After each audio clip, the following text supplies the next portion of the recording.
দেখো, তোমার আমার মানে আমাদের প্রত্যেকের বাড়িতে দুই ধরনের রিলেটিভ আসে। এক হচ্ছে ভালো রিলেটিভ আর এক হচ্ছে খারাপ রিলেটিভ। তো ভালো রিলেটিভ আমি তাদেরকেই বলছি যারা আমাদের বাড়িতে এলে আমাদের বাড়ি থেকে যাওয়ার সময় আমাদের হাতে টাকা দিয়ে যায়।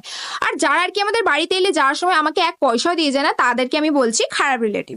তো আমাদের বাড়িতে যখনই কোনো রিলেটিভ আসে না, আমার মা আমার হাতে টাকা দেয় আর বলে যা বাইরে থেকে গিয়ে বিস্কিট কিনে আন। তো যখনই আমাদের বাড়িতে কোনো ভালো রিলেটিভ আসে তাদের জন্য আমি কিনে আনি অরিও বিস্কিট, আর যখনই কোনো খারাপ রিলেটিভ আসে তখন আমি তাদের জন্য কিনে আনি পার্লেজি বিস্কুট। তো এইরকম এক ধরনের রিলেটিভ এসেছিল পরশুদিন আমাদের বাড়িতে। সে আমাদের বাড়িতে তো এলে আমাকে এক পয়সাও দিয়ে যায় না, তাই আমি না তার জন্য পার্লেজি বিস্কিট কিনে এনেছিলাম। তো আমার আসতে এতটাই লেট হয়ে গিয়েছিল, তো ততক্ষণে না উনি চলে গিয়েছিল। তারপরে আমি ভাবছিলাম যে এই পার্লেজি বিস্কিটটা নিয়ে কি করা যায়। তো তারপরে না আমি এই পার্লেজি বিস্কিটটা নিয়ে বানিয়েছিলাম পার্লেজির লাড্ডু, যেটা খেতে না ভীষণ পরিমাণে ইয়াম্মি হয়েছিল। আর চকলেট সিরাপের সাথে তো আরো বেশি ভালো লাগছিল। বাই দ্য ওয়ে, তোমরা আমাকে কমেন্টে বলো যে তোমাদের বাড়িতে কোনো রিলেটিভ এলে তোমাদের হাতে কি কি পয়সা দিয়ে যায়। আমার হাতে তো দিয়ে যায়, কিন্তু এরকম রিলেটিভ খুব কম আসে। মানে আমাদের বাড়িতে বেশিরভাগ খারাপ রিলেটিভ আসে। তোমরা কমেন্টে বলো যে তোমাদের বাড়িতে কিরকম ধরনের রিলেটিভ বেশি আসে।